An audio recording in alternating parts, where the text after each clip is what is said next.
আমরা অনেক সময় জীবনের সবচেয়ে মূল্যবান জিনিসগুলোর মূল্য বুঝি যখন সেগুলো হারিয়ে ফেলি। একজন সুস্থ মানুষ যখন হঠাৎ অসুস্থ হয়ে পড়েন তখনই তিনি বুঝতে পারেন সুস্থ থাকা কত বড় আশীর্বাদ। আজ যদি আপনার মোবাইল ফোনটি হারিয়ে যায় তখন বুঝবেন এটি আপনার কাছে কতটা মূল্যবান ছিল। অনেকেই ভাবেন আরেকটু টাকা হলে ভালো হতো, আরেকটু সুন্দর বাড়ি হলে ভালো হতো, আরেকটু সম্মান পেলে ভালো হতো। প্রশ্ন হলো, আমাদের জীবন ভালো থাকা সত্ত্বেও আমরা কেন তা সবসময় উপলব্ধি করতে পারি না? মনোবিজ্ঞানে একটি ধারণা আছে যার নাম হেডোনিক অ্যাডাপ্টেশন।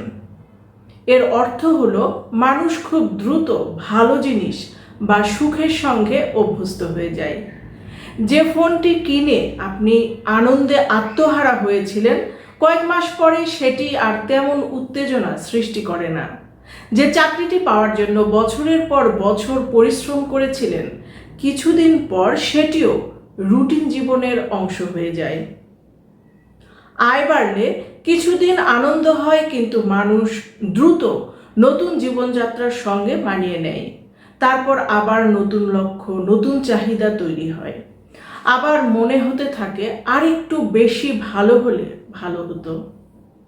অর্থাৎ আমরা যা পাই তার আনন্দ ধীরে ধীরে কমে যায়। তখন আবার নতুন কিছুর খোঁজ শুরু হয়।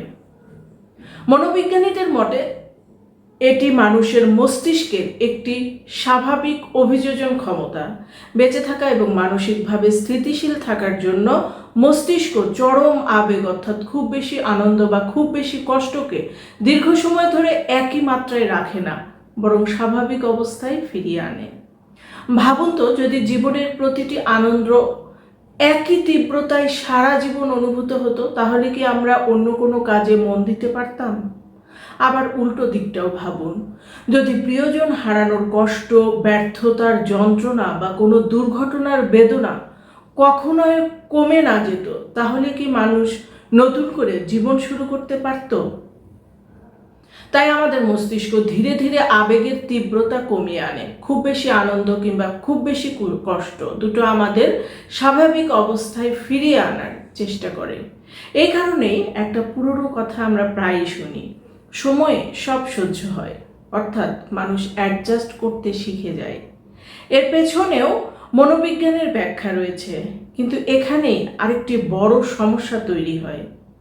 আজকের পৃথিবীতে আমরা শুধু নিজের জীবনের সঙ্গে নয়, হাজার হাজার মানুষের জীবনের সঙ্গে প্রতিদিন তুলনা করছি।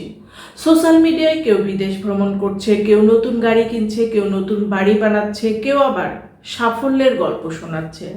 আমরা খুব কমই দেখি তাদের সংগ্রাম, ব্যর্থতা বা কষ্টের মুহূর্তগুলো। ফলে আমাদের মস্তিষ্ক ধীরে ধীরে বিশ্বাস করতে শুরু করে সবাই খুব ভালো আছে, শুধু আমি পিছিয়ে আছি। একে মনোবিজ্ঞানে সোশ্যাল কম্প্যারিজন বা সামাজিক তুলনা বলা হয়। এই সামাজিক তুলনা এবং হেডোনিক অ্যাডাপ্টেশন একসঙ্গে কাজ করলে মানুষ ক্রমেই অসন্তুষ্ট হতে শুরু করে। যা সে পেয়েছে আর তার আনন্দ কমে যায়, আর যা সে পায়নি সেটাই সবচেয়ে বড় হয়ে ওঠে। তাহলে কি বড় স্বপ্ন দেখা উচিত নয়? অবশ্যই উচিত। যদি মানুষ বড় স্বপ্ন না দেখত, তাহলে নতুন কিছু আবিষ্কার হতো না, বড় বিজ্ঞানী, লেখক, শিল্পী বা উদ্যোক্তা তৈরি হতো না। সমস্যা স্বপ্নে নয়, সমস্যা হলো আমরা অনেক সময় জীবনের সব ভালো দিক ভুলে গিয়ে শুধু জানি সেটার দিকেই তাকিয়ে থাকি। আপনার হয়তো কোটি টাকার বাড়ি নেই, কিন্তু দিন শেষে মাথা গোঁজার ব্যবস্থা আছে। আপনার হয়তো বড় চাকরি নাই, কিন্তু এমন একটি পরিবার আছে যারা আপনার জন্য অপেক্ষা করে। আপনার হয়তো বিলাসবহুল জীবন নেই, কিন্তু আপনি সুস্থভাবে হাঁটতে পারছেন, কথা বলতে পারছেন, নিজের মানুষদের দেখতে পারছেন, কিন্তু সেগুলো না ভেবে আমরা শুধু জানেই সেটার জন্য হাহুতাশ করি। আর তখন আমাদের মস্তিষ্ক ধীরে ধীরে বিশ্বাস করতে শুরু করে যে আমার জীবনে ভালো কিছু নেই। তাই প্রতিটা ছোট ছোট পাওয়ার জন্য অন্তরের অন্তঃস্থল থেকে সৃষ্টিকর্তার প্রতি কৃতজ্ঞ থাকা উচিত। কি কি নেই সেটার তালিকা তৈরি না করে একবার ভাবুন আপনার জীবনে কি কি আছে যার জন্য আপনি কৃতজ্ঞ হতে পারেন। পজিটিভ সাইকোলজির গবেষণায় দেখা গেছে কৃতজ্ঞতা কেবল একটি ধর্মীয় বা নৈতিক শিক্ষা নয়, এটি আমাদের মস্তিষ্কের একটি স্বাস্থ্যকর চর্চা। যখন আমরা সচেতনভাবে আমাদের প্রাপ্তিগুলোর দিকে নজর দিই, তখন মস্তিষ্ক শুধু সমস্যা খোঁজার বদলে ইতিবাচক দিকগুলোও দেখতে শেখে। এর অর্থ এই নয় যে জীবনে কষ্ট থাকবে না, বরং তখন আমাদের দৃষ্টিভঙ্গি বদলে যায়। আমরা বুঝতে শিখি, হ্যাঁ, আমার জীবনে কিছু অপূর্ণতা আছে, কিন্তু তার পাশাপাশি অসংখ্য আশীর্বাদও আছে।